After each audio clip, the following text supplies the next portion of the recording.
ഇതിനെ വ്യാജമാണെന്ന് ആ കാലഘട്ടത്തിൽ തന്നെ പറഞ്ഞിരുന്നെങ്കിലും ഇത് കഴിഞ്ഞുള്ള 2 നൂറ്റാണ്ടുകളിൽ ഈ ചൈനയിൽ ഒടുനീളം ഈ എക്സസൈസ് സിസ്റ്റത്തിന് വളരെ പ്രചാരം ലഭിക്കുകയും പല ആയോധന കലാ സൈനിക സർക്കിളിലുള്ളവർ ഇതിനെ വളരെയധികം സപ്പോർട്ട് ചെയ്യുകയും ചെയ്തു. 19-ാം നൂറ്റാണ്ടായപ്പോഴത്തേക്ക് ഷാവോലിൻ തന്നെ ഈ കഥയും ഈ പുസ്തകവും തങ്ങളുടേതായിട്ട് സ്വീകരിച്ചു. ആ 19-ാം നൂറ്റാണ്ടിൻ്റെ ആ കാലഘട്ടം ആയപ്പോഴത്തേക്കാണ്, അതായത് 1850-കൾക്ക് ശേഷം രചിച്ച ഷാവോലിനിൽ നിന്ന് ഇറങ്ങിയ ഗ്രന്ഥങ്ങളിലാണ് ബോധിധർമ്മനെ ഷാവോലിൻ ആയോധന കലകളുടെ ഉപജ്ഞാതാവാക്കി മാറ്റിയത്. ഷാവോലിൻ വെറുംകൈ മുറകളുടെ ഒരു പ്രധാന വിഭാഗമായ 18 ലോ ഹാൻഡ്സ് 18 അർഹതന്മാരുടെ കൈകൾ എന്ന അഭ്യാസമുറ ബോധിധർമ്മനാണ് ഉപജ്ഞാതാവെന്ന് ഉള്ള ഗ്രന്ഥങ്ങൾ 1870-കളിൽ ഷാവോലിനിൽ നിന്ന് ഇറങ്ങാൻ തുടങ്ങി. കളരിപ്പയറ്റിലെ 18 അടവുകളാണ് പിന്നീട് 18 ലോഹാൻ ടെക്നിക്കുകളായി മാറി എന്ന് പല കളരിക്കാരും പറയുന്ന കേട്ടിട്ടുണ്ട്. ഈ 18 ലോഹാൻ ടെക്നിക്കുകൾ എന്ന് പറഞ്ഞാൽ 18 അടവുകളല്ല. ജ്ഞാനോദയം ലഭിച്ച ബുദ്ധന്റെ ശിഷ്യന്മാരെയാണ് അർഹതർ എന്ന് പറയുന്നത്. ആദ്യകാലങ്ങളിൽ ഇന്ത്യയിൽ അത് 4 പേരായിരുന്നു. ചൈനയിൽ എത്തിയപ്പോഴത്തേക്ക് പിന്നീട് അത് എണ്ണം കൂടി 16 പിന്നീട് കുറെ കാലം കഴിഞ്ഞപ്പോഴാണ് അത് 18 അർഹതന്മാരായത്. ഈ അർഹത് എന്നുള്ള വാക്കാണ് ചൈനീസിലേക്ക് അലോഹൻ എന്നായത്. അത് പിന്നീട് ലോപിച്ച് ലോഹാനായി. 18 അർഹതന്മാരുടെ പേരിൽ അറിയപ്പെടുന്ന 18 ഫോംസ് റൂട്ടീൻസ് ആണ് അർഹത് ടെക്നിക്സ് എന്ന് അറിയപ്പെട്ടിരുന്നത്. അല്ലാതെ കളരിപ്പയറ്റിലെ 18 അടവുകൾ പോലെയല്ല, ഇത് 18 പേരുടെ പേരിൽ അറിയപ്പെടുന്ന അഭ്യാസമുറകളാണ്. ഇന്ത്യയിലും ചൈനയിലും, അതായത് ഹൈന്ദവ ബൗദ്ധ പാരമ്പര്യങ്ങളെല്ലാം തന്നെ 18, 36, 64, 108 ഇങ്ങനെയുള്ള നമ്പറുകൾക്കെല്ലാം തന്നെ പ്രാധാന്യം കൊടുക്കുന്നുണ്ട്. ഭഗവത്ഗീതയിലാണെങ്കിലും 18 അധ്യായങ്ങളാണ്. ഇപ്പം കളരിപ്പയറ്റിലെ 18 അടവുകളെ, അല്ലെങ്കിൽ ഇപ്പോൾ ചൈനയിലാണെങ്കിൽ തന്നെ മറ്റ് ചില ആയോധന മുറകളുടെ ചരിത്രം എടുത്തു നോക്കിക്കഴിഞ്ഞാൽ, ഉദാഹരണത്തിന് പ്രേയിങ് മാൻറ്റിസ് എന്ന് പറഞ്ഞ സമ്പ്രദായം. ഈ പ്രേയിങ് മാൻറ്റിസ് ഡെവലപ്പ് ചെയ്തത് 18 ആയോധന കല അഭ്യാസികൾ ഒരുമിച്ചിരുന്ന് എല്ലാം കൂടെ ചേർത്തുണ്ടാക്കിയതാണ് ഈ പുതിയ സമ്പ്രദായം എന്നാണ് അവരുടെ ഒറിജിൻ സ്റ്റോറി. അപ്പം അങ്ങനെ 18 ഇങ്ങനെയുള്ള നമ്പറുകൾക്ക് അത്ര വാല്യൂ ഉള്ള, അല്ലാതെ 18 അടവുകൾ 18 ലോഹാനായി മാറിയതല്ല. അത് 18 ബുദ്ധ ശിഷ്യന്മാരുടെ പേരുകളിലാണ് ഇത് അറിയപ്പെടുന്നത്. ഈ ലോഹാൻ എന്ന വാക്കിനെ കേരള ചരിത്രത്തിലെ ലോക്കർ എന്ന വാക്കിനോട് കണക്ട് ചെയ്യാൻ വേണ്ടി ഒരു ശ്രമം പണ്ടൊരു കളരി അക്കാഡമി നടത്തി. ശാലയെ ഷാവോലിനാക്കാൻ നോക്കിയ അതേ അക്കാഡമി തന്നെ. സാമൂതിരിയുടെ ലോക്കൽ മിലീഷ്യ ഗ്രൂപ്പുകളെയാണ് നമ്മൾ സാധാരണ കേരള ചരിത്രത്തിൽ ലോക്കർ പട്ടാളം എന്ന് പറയുന്നത്. ഈ അക്കാഡമിയും അക്കാഡമിയുടെ വിദേശ സ്റ്റുഡൻസും ഇത് പറയുന്നത് ലോക്കർ എന്നത് പണ്ട് കേരളത്തിലുണ്ടായിരുന്ന ബൗദ്ധമത സന്യാസിമാരായിരുന്നെന്നും അതിൽ നിന്നാകാം ഷാവോലിനിലെ ലോഹാൻ ടെക്നിക്ക് ഉണ്ടായത് എന്നൊരു സംശയം പോലെ ഇവർ ചോദിക്കാറുണ്ട്. ഇതേ തിയറി ഇവരുടെ വിദേശ സ്റ്റുഡൻസ് വളരെ ഒഫീഷ്യലായിട്ട് തന്നെ അവരുടെ വെബ്സൈറ്റിലും സിലബസിന്റെ ഭാഗമായിട്ട് തന്നെയാണ് പഠിപ്പിക്കുന്നത്. ഒന്നാമത്തെ കാര്യം, കേരള ചരിത്രത്തിൽ ലോക്കർ എന്ന് പറഞ്ഞു കഴിഞ്ഞാൽ സാമൂതിരിയുടെ സ്ഥിര പട്ടാളം അല്ലാത്ത നാട്ടുകാരുടെ ഇടയിൽ നിന്ന് ഫോം ചെയ്യുന്ന പട്ടാളത്തെയാണ് ലോക്കർ പട്ടാളം എന്ന് പറയുന്നത്. അതുമാത്രമല്ല, ലോഹാൻ എന്ന ചൈനീസ് വാക്കിൻ്റെ ഇന്ത്യൻ വാക്ക് അർഹത് എന്നാണ്. അത് മലയാളത്തിൽ അർഹതൻ എന്നാവും. അപ്പം അർഹതനും ലോക്കറുമായിട്ട് യാതൊരു ബന്ധവുമില്ല. 18-ാം നൂറ്റാണ്ടിന് മുൻപ് ഷാവോലിനിലുള്ള ആയോധന മുറകളുടെ പേരുകളിലും മറ്റും കൂടുതലും ഈ മഹായാന ബോധിസത്വങ്ങളുടെയും അല്ലെങ്കിൽ ബുദ്ധമതമായിട്ട് ബന്ധപ്പെട്ട മറ്റ് കഥാപാത്രങ്ങളൊക്കെ ആയിരുന്നു. അതായത് യക്ഷ അല്ലെങ്കിൽ വജ്രപാണി ഇങ്ങനെയുള്ളവരുടെയൊക്കെ പേരിലാണ് പല ടെക്നിക്കുകളും മുറകളും അവർ പേരിട്ടുകൊണ്ടിരുന്നത്. പിന്നീട് 18-ാം നൂറ്റാണ്ടിന് ശേഷമാണ് ഷാവോലിനിലെ ചില ആയുധങ്ങളുടെ മുറകളെയൊക്കെ ബോധിധർമ്മ സോഡ് അല്ലെങ്കിൽ ബോധിധർമ്മ കെയിൻ എന്നൊക്കെ പേരിൽ അറിയപ്പെടാൻ തുടങ്ങിയത്. ചില ആൾക്കാർ അത് ബോധിധർമ്മൻ ഉണ്ടാക്കിയ ടെക്നിക്കാന്നൊക്കെ പറഞ്ഞ് ബുക്കുകളിലും സൈറ്റുകളിലും ഒക്കെ കാണാൻ പറ്റുന്നുണ്ട്. പക്ഷേ ഇതെല്ലാം തന്നെ 18-ാം നൂറ്റാണ്ടിന് ശേഷമാണ് ഇങ്ങനെയുള്ള ഒരു കഥകൾ വന്നു. 19-ാം നൂറ്റാണ്ടിൻ്റെ അവസാന കാലഘട്ടത്തിൽ ഷാവോലിനിലെ 1000 ബുദ്ധ ഹോളിൽ വരച്ച ചുവർ ചിത്രത്തിലും ഇന്ത്യക്കാരെയും ചൈനക്കാരും എല്ലാം ഒരുമിച്ചിരുന്ന ആയോധന കലകൾ പരിശീലിക്കുന്നതിൻ്റെ മറ്റും ചിത്രം നമുക്ക് കാണാൻ പറ്റുന്നതാണ്.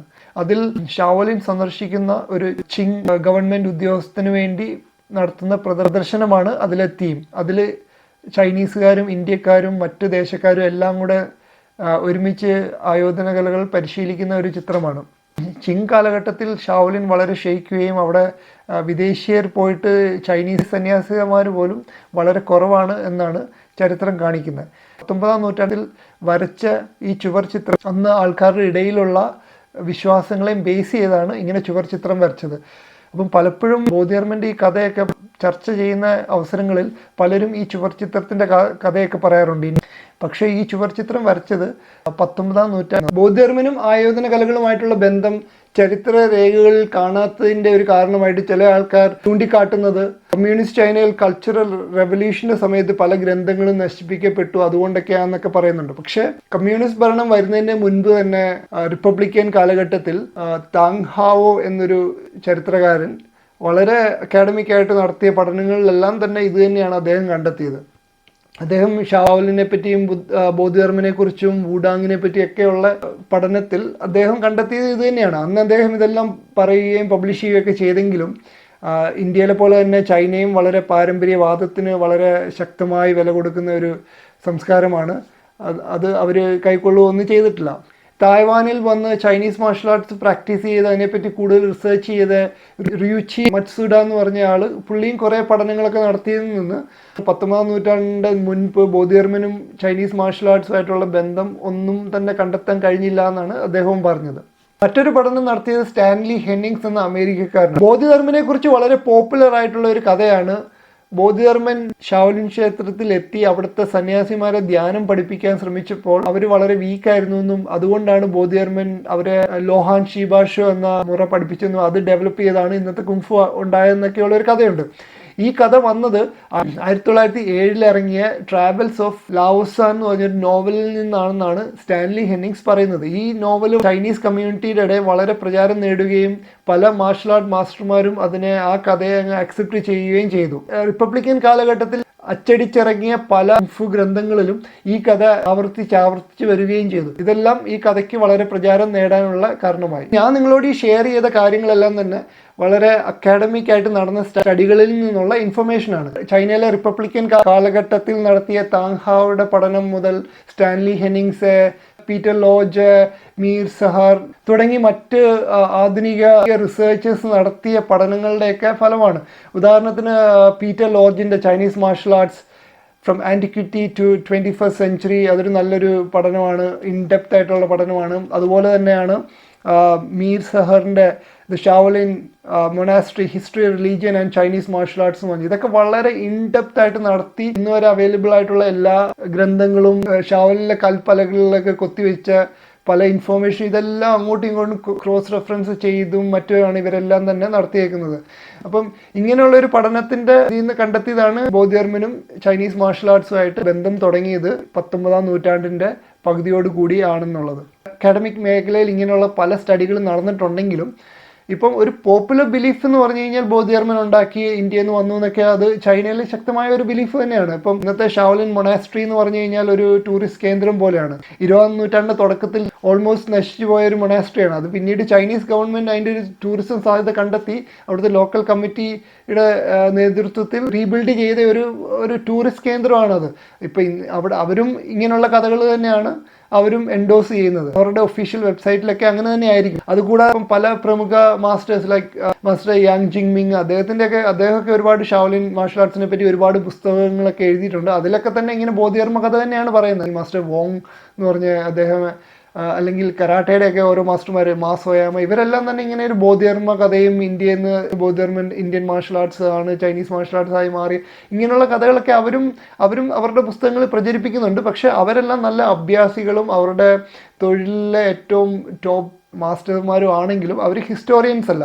അപ്പോൾ അക്കാഡമിക് ഹിസ്റ്ററി അല്ല, പ്രോപ്പർ റിസർച്ചൊക്കെ നടത്തി പഴയ ഗ്രന്ഥങ്ങളെല്ലാം അരിച്ചു പെറുക്കി ക്രോസ് റെഫറൻസ് ചെയ്ത് സ്റ്റഡി ചെയ്ത് കണ്ടെത്തൽ കാര്യങ്ങളാണ് ഞാൻ അവതരിപ്പിച്ചത്. അപ്പം പ്രസിദ്ധരായ കുങ്ഫു മാസ്റ്റർമാർ എന്ത് പറയുന്നുള്ളത് ഇവിടെ പ്രശസ്തമല്ല. കാരണം അവർ നല്ല അഭ്യാസികളാണ്, പക്ഷെ അവർ ചരിത്രകാരന്മാരല്ല. ഇങ്ങനെയുള്ള സ്റ്റഡീസിലൊക്കെ ബോധിധർമ്മനുമായിട്ട് മാർഷൽ ആർട്സിന് ഡയറക്റ്റ് ബന്ധം ഇല്ലെന്നേ ഉള്ളൂ. അതിൻ്റെ അർത്ഥം ഇന്ത്യയും ചൈനയും മാർഷൽ ആർട്സ് ഫീൽഡിലൊന്നും ഒരു എക്സ്ചേഞ്ച് നടത്തിയില്ല എന്ന് അർത്ഥം വരുന്നില്ല. കാരണം ബുദ്ധഭദ്രനും പ്രമിതിയും ധ്യാനഭദ്രനും അങ്ങനെ പല ബോധിരുചിയും ഇവരെല്ലാം തന്നെ ഈ ബുദ്ധമതം പ്രചരിപ്പിക്കാനൊക്കെ ആയിട്ട് പോയി അവിടെ താമസിച്ച് ജീവിച്ച് മരിച്ചവരാണ്.